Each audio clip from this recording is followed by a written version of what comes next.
Hello my dear friends and welcome to the English class of 5th standard Santur English. We are doing unit 2 My Colorful World and we are doing the third lesson the rainbow. Okay, जर तुम्ही नवीन असाल चॅनलसाठी तर please subscribe करा चॅनलला, कारण तुम्हाला पुढचे lessons मिळतील आणि प्लेलिस्ट याच्यामध्ये सगळे 5th स्टँडर्डचे लेसन्स आहेत त्याची लिंक मी डिस्क्रिप्शन बॉक्समध्ये दिलेली आहे. आणि प्लीज शेअर करा हा व्हिडिओ तुमच्या फ्रेंड्ससोबत. Okay, so let us recite first. Recite म्हणजे आपण ते पोयम म्हणूया आधी. Okay, boats sail on the rivers and ships sail on the seas, but clouds that sail across the sky are prettier far than these. There are bridges on the rivers as pretty as you please, but the bough that bridges heaven and overtops the trees and builds a road from earth to sky is prettier far than these. Okay, and the poet's name is Christina Rossetti. So आता मी तुम्हाला explain करते line by line. Boats sail on the rivers. River म्हणजे नदी. Okay, तर बोट असतात, छोट्या boats असतात, त्या नदीमध्ये तरंगतात. ओके, सेल करतात म्हणजे जातात, प्रवास करतात. Boats sail on the rivers and ships sail on the seas. Ships म्हणजे मोठे जहाज, ते समुद्रामध्ये जातात. मोठे जहाज हे समुद्रामध्ये सापडतात, आपल्याला तरंगतात, चालतात. आणि छोट्या बोट्स असतात त्या नदी समुद्रापेक्षा छोटी असते, त्यामुळे छोट्या बोट्स नदीमध्ये आणि मोठे जहाज समुद्रामध्ये. Okay, but the clouds that sail across the sky are prettier far than this.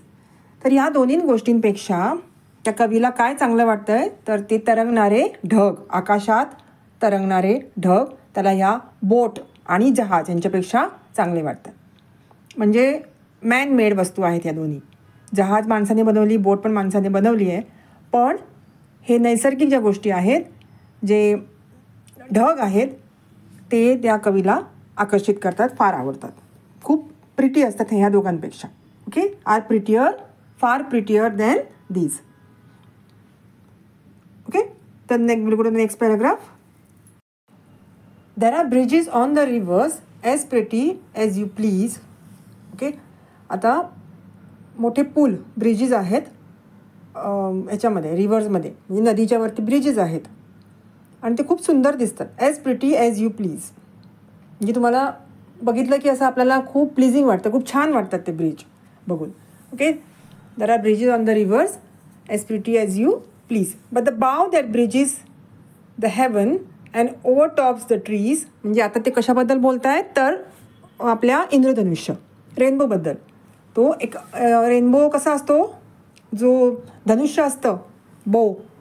Okay, धनुष्यासारखा ते आकार असतो, इंद्रधनुष्य म्हणतो त्याच्यासाठी आपण त्याला. ओके, रेनबो,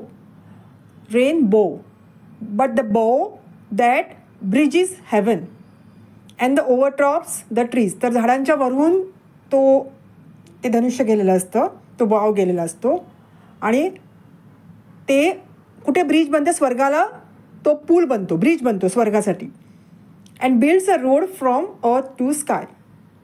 तर तो एक रोड असतो पृथ्वीपासून आकाशापर्यंत.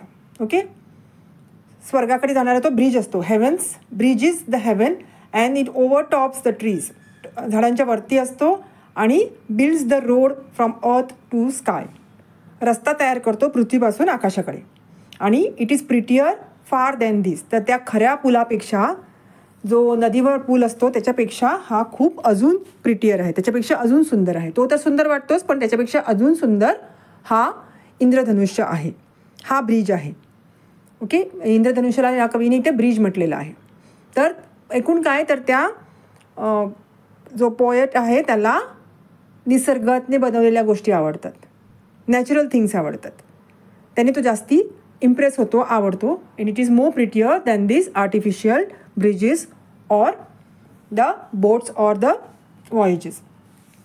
ओके, तर ब्रिजच्या जागी इंद्रधनुष्य आणि हे वॉयजेस वगैरे आहे त्याच्या जागी ते ढग, तरंगणारे ढग, हे बोट आणि जहाजापेक्षा चांगले वाटतात. आणि हा ब्रिजपेक्षा इंद्रधनुष्य त्याला चांगलं वाटतं, किंवा तिला, त्या पोएटला. ओके, तर ही म्हणजे एक्सप्लेन करून झालेली आहे कविता. तुम्हाला अजून काही हवं असेल तर मला कमेंट बॉक्समध्ये कमेंट करू शकता. ओके, तर I be back with the next video, next lesson घेऊन मी येते. तोपर्यंत take care and bye bye.